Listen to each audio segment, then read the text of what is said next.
Hello everyone, I am Pragati.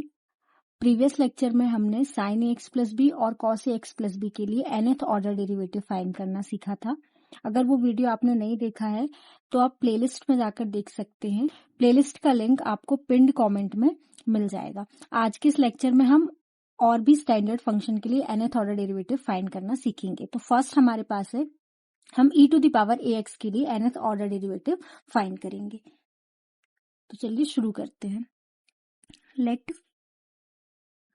y equal e to the power a x. जब हम इसका differentiation करेंगे with respect to x तो हमें फर्स्ट डेरिवेटिव मिलेगा y1 equal e to the power a x का करेंगे तो चेन रूल से होगा। पहले e to the power a x का डेरिवेटिव हमको पता है कि क्या होता है, d by d x. E to the power x का डेरिवेटिव होता है e to the power x simply. तो इसका डेरिवेटिव हो गया e to the power a x.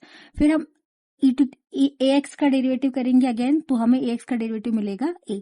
तो y1 मिल गया हमें e to the power a x into a. ठीक है, तो मैं इसको अरेंज करके लिखें तो ये हो जाएगा a e to the power a x y1 equal.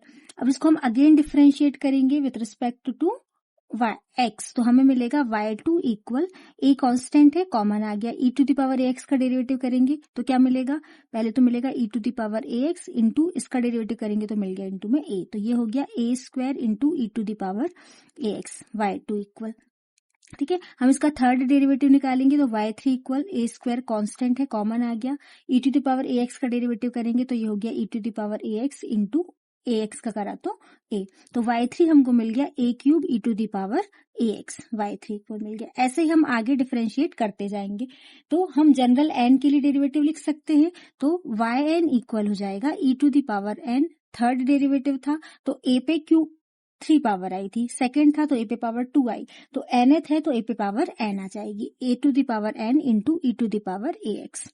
तो that is nth derivative of e to the power a x simply क्या हो जाता है, ए पे power n into e to the power x.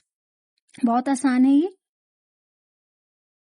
अब हम nth ऑर्डर डेरिवेटिव फाइंड करेंगे a to the power x के लिए। सबसे पहले हमने मान लिया let y equal a to the power x. ठीक है, अब जैसे हमने मान लिया कि y इक्वल है e to the power x के, ठीक है, कोई फंक्शन है y जो कि इक्वल है e to the power x के। अब हमको पता है जो एक्सपोनेंशियल फंक्शन होता है उसका अपोजिट होता है लॉगरिथमिक फंक्शन। ठीक है, तो जब y इक्वल है e to the power x के तो जो x इक्वल हो जाता है वो log y के इक्वल होता है। ठीक है, दैट इज अगर e पे x पावर लगाने से y मिल रहा है तो आपको log में y में log लगा देने से x मिल जाता है। ये दोनों एक दूसरे के अपोजिट होते हैं। ठीक है, अब हम क्या करें, ये जो x की वैल्यू है वो यहाँ पे पुट करें तो हमें क्या मिल जाएगा, y equal e to the power x की जगह क्या आ गया log y। तो ये रिजल्ट हमको यूज करना है यहाँ पर, मतलब e पे पावर log और y यदि हमने लगाया तो सिंपली हमको y मिल जाता है, या फिर हम ऐसा बोले कि ये ई से लॉग कैंसिल आउट हो जाता है तो आपको सिर्फ यहाँ जो पावर लगी है वो मिल जाती है।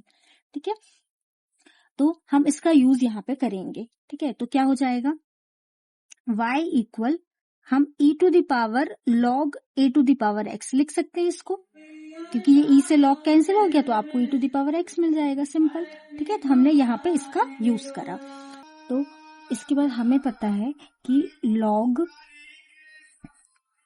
x to the power n equal होता है n log x की, दैट इज जो पावर होती है वो सामने आ जाती है।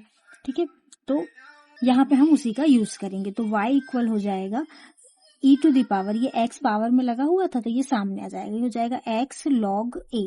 ठीक है, अब हम इसको डिफरेंशिएट करेंगे विथ रिस्पेक्ट टू x तो हमें मिलेगा फर्स्ट डेरिवेटिव y1 इक्वल, ये हो जाएगा e to the power x का डेरिवेटिव करेंगे तो e to the power a,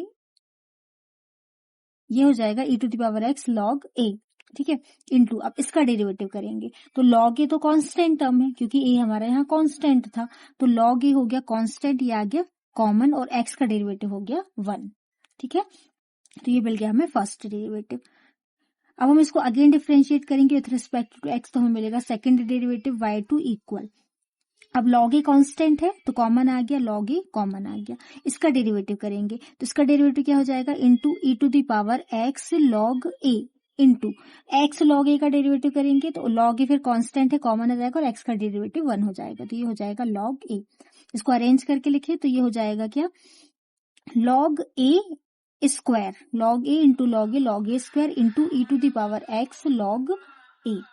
ठीक है, तो y2 हमें सेकेंड डेरिवेटिव ये मिल गया। ऐसे ही हम इसका थर्ड डेरिवेटिव निकालेंगे, y3 इक्वल हमें मिल जाएगा लॉग ए स्क्वायर, कॉन्स्टेंट है, कॉमन आ गया, लॉग ए स्क्वायर कॉमन आ गया। इसका डेरिवेटिव करेंगे तो ये हो गया e to the power x log a, और अगेन इसका डेरिवेटिव करेंगे तो सिंपली लॉग ए। तो ये क्या मिल गया हमें, log a cube into e to the power x log a. ये मिल गया हमें क्या, थर्ड डेरिवेटिव। ऐसे आगे प्रोसेस चलती रहेगी तो हम nth ऑर्डर डेरिवेटिव लिख सकते हैं यहाँ से। तो nth ऑर्डर डेरिवेटिव हो गया d y n equal log a to the power, third derivative था तो पावर 3 थी, सेकंड था तो 2 थी पावर, तो nth है तो पावर n हो जाएगी into e to the power x log a. ठीक है, तो therefore nth derivative of a to the power x equal हो जाएगा log a to the power n into e to the power x log a।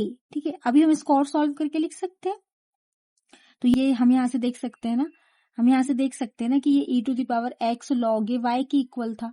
ठीक है, और y का equal था a to the power x के equal था, तो हम यहाँ पे इसको a to the power x से रिप्लेस कर सकते हैं। तो ये हो जाएगा क्या, log a to the power n into a to the power x। तो ये हमें मिल गया a to the power x के लिए nth ऑर्डर डेरिवेटिव हो गया a to the power x into log a to the power n।